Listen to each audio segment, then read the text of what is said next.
मध्य प्रदेश के इंदौर का एक यौन शोषण पीड़िता अपने मासूम बेटी के साथ झारखंड में मारी फिर रही है।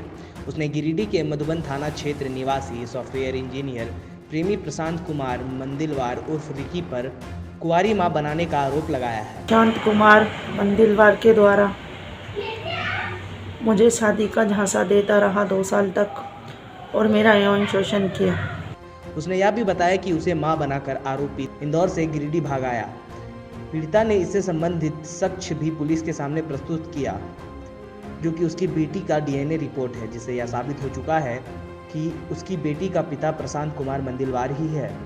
पहले मेरे से दोस्ती की, मुझसे शादी नहीं इनकार कर दिया। शादी के लिए मेरे बहुत समझाने और बोलने पर उसने शादी का झूठा नाटक किया। पीड़िता ने झारखंड के गिरिडीह पुलिस पर आरोपी प्रशांत के साथ मिलीभगत का आरोप लगाया है। पीड़िता ने बताया कि पुलिस आरोपी को बचाने में जुटी है। यही वजह है कि प्राथमिकी दर्ज होने के बावजूद भी उसे गिरफ्तार नहीं कर रही है पुलिस। उसके माता पिता भाई मध्य प्रदेश में आते जाते रहते थे। हमारा पड़ोसी था,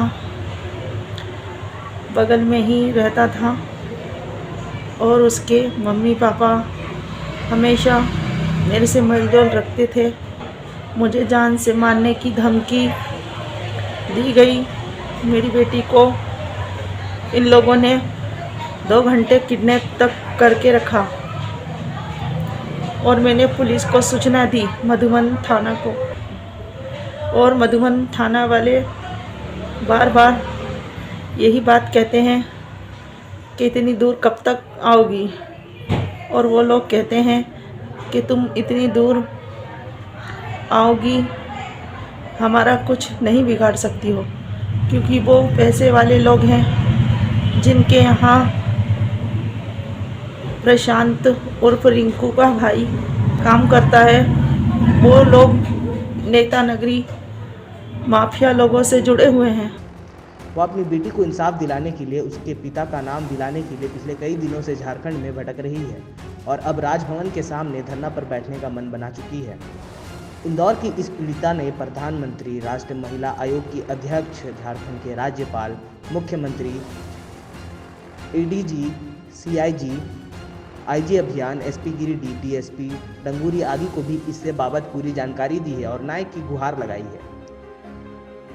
उसने यह भी आरोप लगाया कि उसका प्रेमी उसे अब जान से मारने की धमकी भी दे रहा है। पीड़िता के अनुसार उसकी प्रशांत से करीब 6 साल पहले लव मैरिज हुई थी। तब वो इंदौर में रहती थी और गारमेंट्स की दुकान चलाती थी। आरोपित प्रशांत उसका पड़ोसी था। प्रशांत इंदौर में ही एक आईटी कंपनी में सॉफ्टवेयर इंजीनियर था। आए दिन प्रशांत किसी न किसी बहाने से उसे रोका टोका करता था। बातचीत होने लगी, दोनों में दोस्ती हो गई। धीरे धीरे पीड़िता प्रशांत की बातों में आती चली गई। एक दिन प्रशांत ने अपने प्यार का इजहार कर दिया, जिसे पीड़िता ने कबूल भी कर लिया। इसके बाद शादी का झांसा देकर करीब 2 साल तक आरोपी प्रशांत ने उसका यौन शोषण किया। प्रशांत ने पीड़िता को अपने माता पिता से भी मिलाया। पीड़िता के अनुसार प्रशांत के माता पिता ने उसे आश्वासन दिया कि माल मास खत्म होने पर दोनों की शादी हिंदू रीति रिवाज से करा दी जाएगी। इस बीच 27 सितंबर 2016 को उसकी एक बेटी हुई।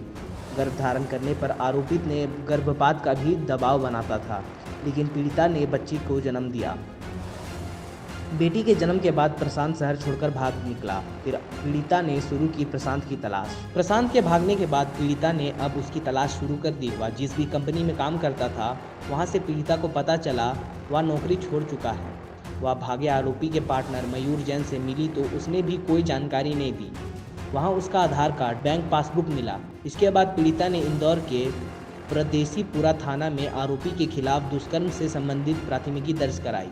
जब आरोपित प्रशांत को इंदौर पुलिस खोजने में असफल रही तो उसे फरार घोषित कर दिया गया। इसके बाद इंदौर पुलिस ने प्रशांत के सिर पर 10,000 रुपये का इनाम रखा।